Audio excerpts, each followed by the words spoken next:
Your house was perfect for you and your family when you bought it years ago, but your season in life has changed, and now it's time to find something that's a better fit.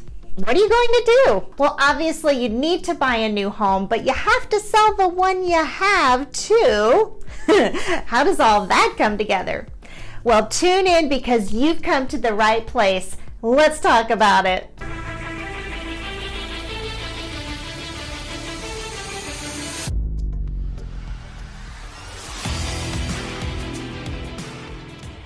Hi everyone, Wendy Pennell here, your Move to Texas guide. I've been in Texas since 1975 and a realtor and then a broker for over 13 years now. It's safe to say I know Texas, I know buying, and I know selling. Today, I want to answer this question. How do you buy a new house and sell your house at the same time? Before you begin the process of choosing the best way to buy a house while at the same time selling your own, decision number one is which realtor you're going to work with. And, I hope it goes without saying, I'd like to be the one for the job. I can sit down with you and go through your various options and how to make this a smooth process. I can't emphasize enough that you need to work with someone who does this process over and over and over again, like can do it in my sleep kind of over again. Okay, before you decide how you'll buy a house, when you know you have to sell the one you have, there is some information you need to get first. Okay, what do you need to know? Well, you need to know what your house could sell for right now and how fast it's likely to sell. What else do you need to do? Well, you're going to need to take a good look at your finances. How much equity do you have in your current home? How much cash savings do you have? Okay, hang on, let's put on the brakes for a minute. Strange word alert. You're asking me, I can see it in your eyes. What exactly is equity? Great question. And you need a good answer for that one.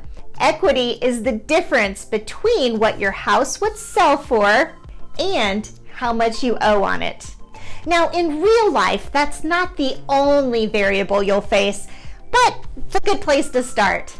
Some other variables you'll need to consider are the closing costs involved in selling your home and also any repairs you'll need to do.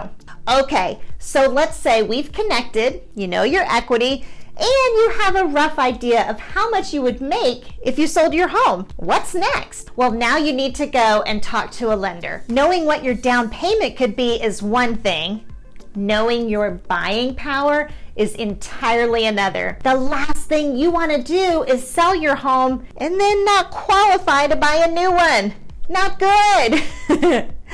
Another key thing to do at this point in the game is to get familiar with your market. Have home prices gone way up? If so, that's great news for you as a seller. Woohoo! But as a buyer, it may not be. Get familiar with the market and see if you can afford what you're moving into. Okay, so you've done your homework, you're pre-approved for a loan, and you have a pretty good idea of what you're looking to buy. What now? Here comes the fun part. The biggest challenge you'll likely face in buying a new home while selling your current one is that you're going to need to come up with a down payment for your new home while your equity is still tied up in your first house. But don't worry, I'm going to show you how to navigate that challenge.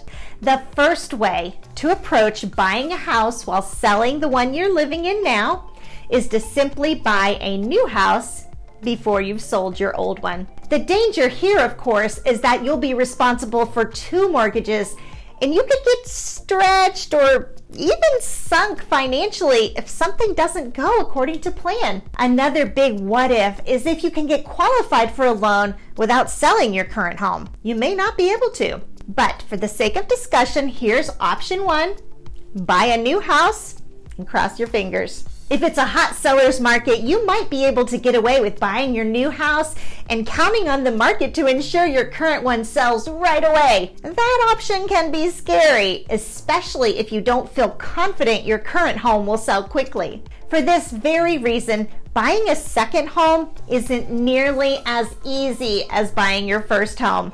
But if you're willing to take a calculated risk, this might be a good option for you. Okay, option 2.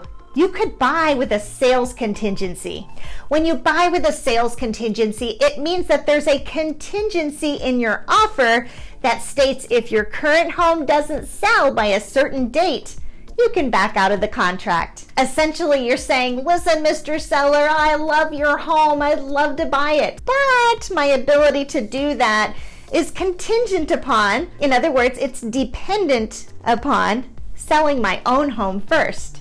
Now, you need to know for most sellers, a contingent offer will not be their first choice. Still, there are situations when a seller might consider a contingent offer, and this is where a good agent comes into play. Tell you what, we are going to sell your case like nobody's business to Mr. Seller. If I can explain to the seller's agent that your home is going to sell lightning fast, and then show them why and how, that goes a long way in getting your offer accepted. In that case, they may take a chance and accept it.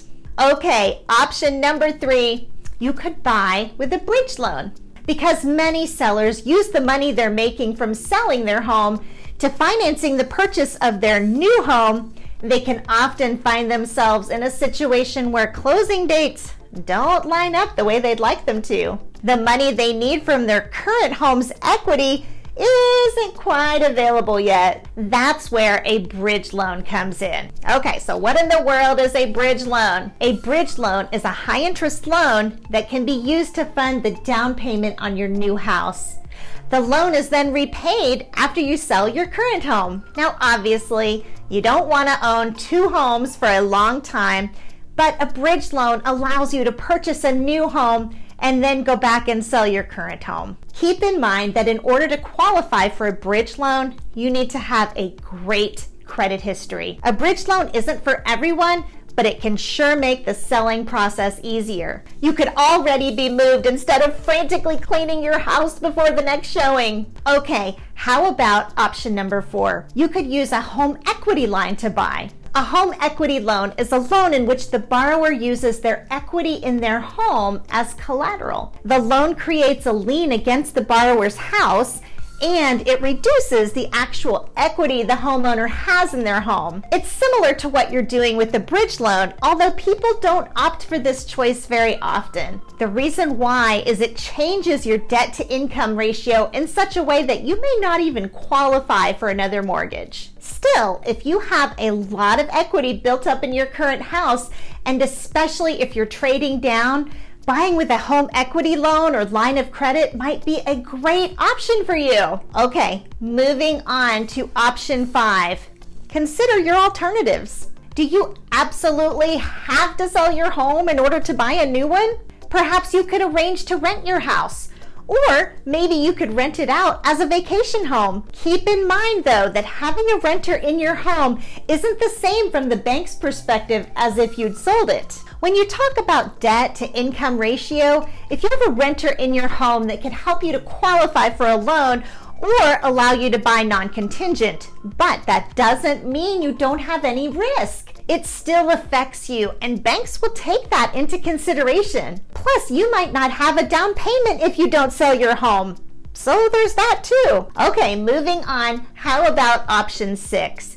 You could always sell first and cross your fingers. An option you can consider is you can always sell your home before buying a new one. When you go this route, you don't have to worry about the challenges of temporarily financing 2 homes or buying with a contingency. If you live in an area with a hot buyer's market, this could be a great option for you. But right now, I can pretty much tell you no one lives in a hot buyer's market. But if you did, you could sell your house and cross your fingers that you'd find a new one quickly. But selling your home before buying a new one is not without risk. You might not find a house you like after yours sells. If that happens, you'll end up having to store your things or deal with some kind of transition state before you can settle into your new home. A lot of markets are competitive and it's scary. Buyers are afraid that if they sell their house, they won't find another house and they'll be homeless. But if you wanted to go that route, you want to sell first and then take your chances on buying afterwards, here is a way you can make that happen. It's called a leaseback. Leasebacks are becoming more and more common in the Dallas-Fort Worth area, and we have negotiated numerous leasebacks. I mean, if you think about it, sellers call all the shots right now, and a buyer might very well offer a leaseback in the hopes of getting their offer accepted. In this scenario, you'll be able to rent your home back from the new owner for a period of time after the sale closes. Let's say you might ask for a month or so. That's going to give you that extra time to search for a new home while keeping a roof over your head, which, is pretty important, right? This scenario might be effective if you're buying in an area or a type of house that isn't in as high of demand. Let's just say you're selling a home in the $200,000 range, but buying a home in the $800,000 range. And let's furthermore say you're buying in an area where there aren't a lot of buyers in the $800,000 range. The home you're selling is going to sell lightning fast with a lot of offers, and you can insist on a leaseback. While you're under contract to sell, you can be viewing homes and deciding which areas and what kind of home you'd like. Once you've sold your home, got all that nice cash, right? But the clock is ticking. Let's just say you have a 1-month leaseback. The trick is to quickly find a house and close it within that 1 month. Obviously, a risky proposition with this one if you don't have a second place to live. But again, if you can be calling the shots as both a buyer and a seller, it might just work. So there you have it, 6 options for buying a house while selling your current one. I know it may sound daunting and it may sound intimidating, but it happens all the time.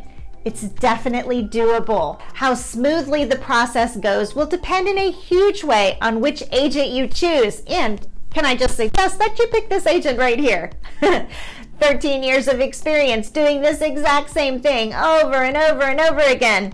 Trust me when I say I've got you covered. Listen, if you know you're moving to Texas soon and selling is a part of that equation, give me a holler. I can walk you through the complexities of buying and selling at the same time. And if you found this video helpful, don't forget to visit my channel. Hit that subscribe button, click on that little bell so you don't miss out on all the fun. Listen, thank you so much for watching and have a great day.